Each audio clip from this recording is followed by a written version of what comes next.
We are going to be shocked at the productivity gains that artificial intelligence will unleash. And I think that we're at a moment in time from an economic point of view where companies are going to really want AI. They're going to be looking for ways to cut costs. Why?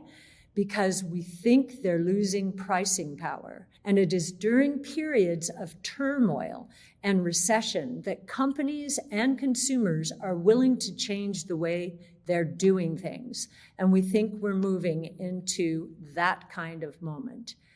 Cathie Wood, founder of investment manager ARK Invest, has said the U.S. is losing the Bitcoin movement owing to its regulatory system. She believes innovation will be perceived as a flight to safety. Cathie Wood complains that regulators unfairly targeted crypto while missing the crisis looming in traditional banking. Bitcoin's dominance rate surges after U.S. banking crisis. According to data tracked by the charting platform TradingView, since early March, the dominance rate has increased from 42% to 22-month highs near 49%, indicating the top cryptocurrencies' outperformance relative to the broader market. Commodity crash signals disinflation is taking hold for now.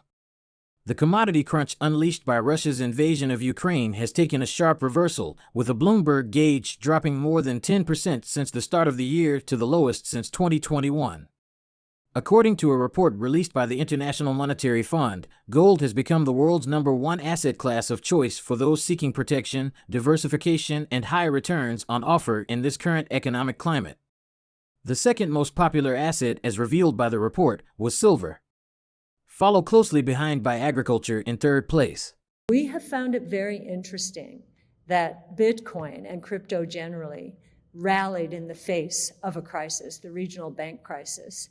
And that was proof positive to us, at least, that crypto, and especially Bitcoin and to some extent Ether, have become flight to safety vehicles, much like gold. And in fact, it got us thinking about innovation generally, especially now that AI is becoming so important, top of mind, all corporations now, which means it's going to happen faster than otherwise would have been the case. We think innovation is going to be perceived broadly before all is said and done in this cycle as a flight to safety. It's the opposite of the way investors and others have been perceiving it in the last couple of years.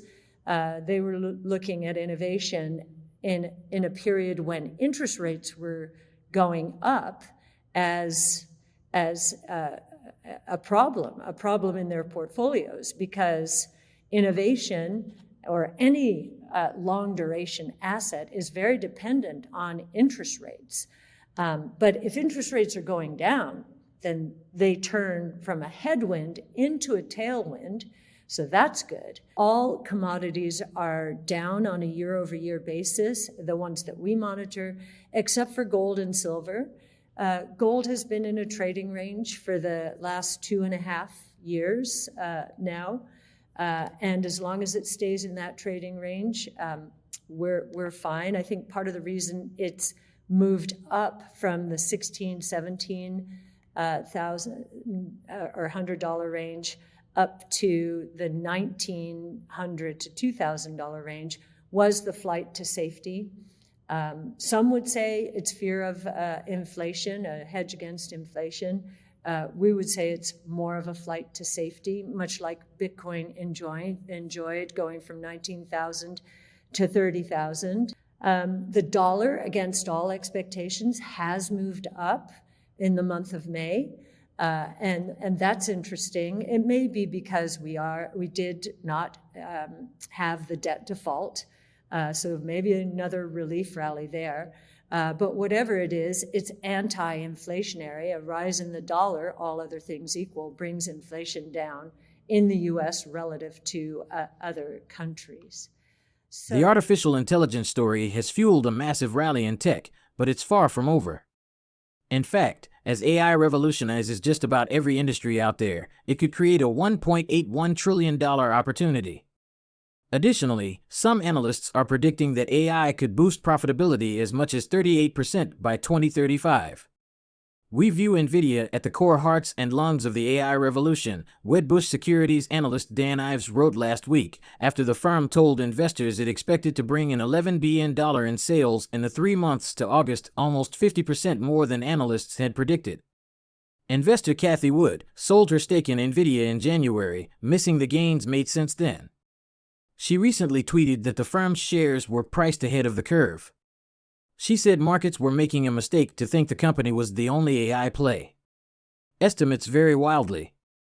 Global management consulting firm McKinsey estimates that AI will represent a potential opportunity between $9.5 trillion and $15.4 trillion annually. Cathie Wood's ARK Investment Management is much more bullish, estimating the midpoint of the opportunity at roughly $14 trillion, with a bull case as high as $41 trillion.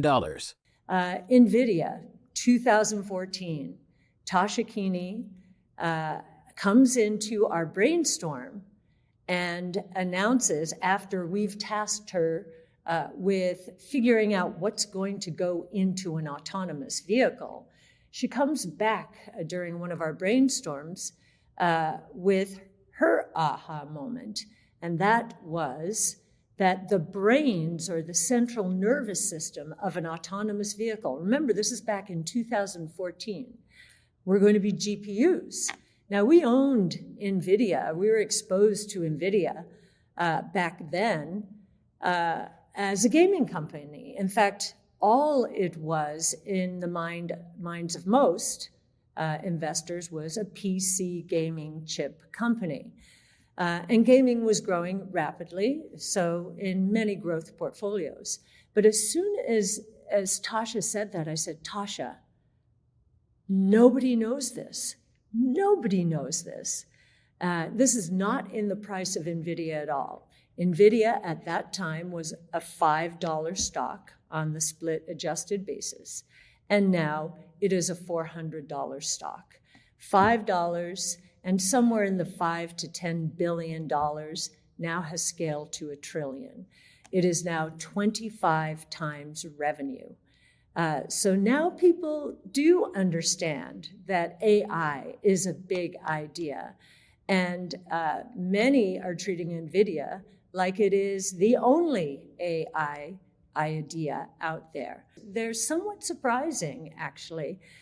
Sure, there are the AMDs of the world, and of course, Taiwan Semi is going to accommodate all of these players. But there are other companies, and Tesla is a good example. It has designed its own AI chip. So has Meta Platforms, so has Google.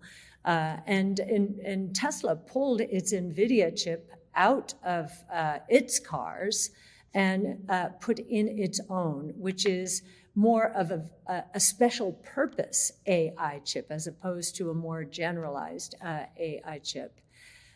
So that's on the hardware side.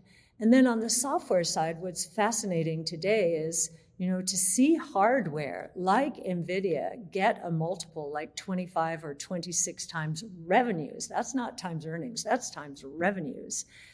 Whereas many of the software companies in which we have, or to which we have exposure, they are priced Twilio itself is 2 times revenues, and others, and that's an unusual one. That's quite an unusual one. Others, though, are in the single digits as a multiple of revenues. So it sort of flipped the world on its head. Most investors have gotten used to hardware being lower multiple and software being higher multiple. So it's a very interesting time. Cathie Wood calls Bitcoin a flight to safety for during periods of macroeconomic uncertainty. NVIDIA has played a significant role in driving technological advancements over the years. The future is expected to be shaped by companies that effectively harness AI capabilities with extensive datasets. This concludes our discussion for today. Do you agree or disagree, and what are the reasons for your stance? We encourage you to share your thoughts in the comment section below. If you found this video informative, please give it a thumbs up. Don't forget to subscribe to our channel to stay informed on the latest news and videos. Thanks for watching.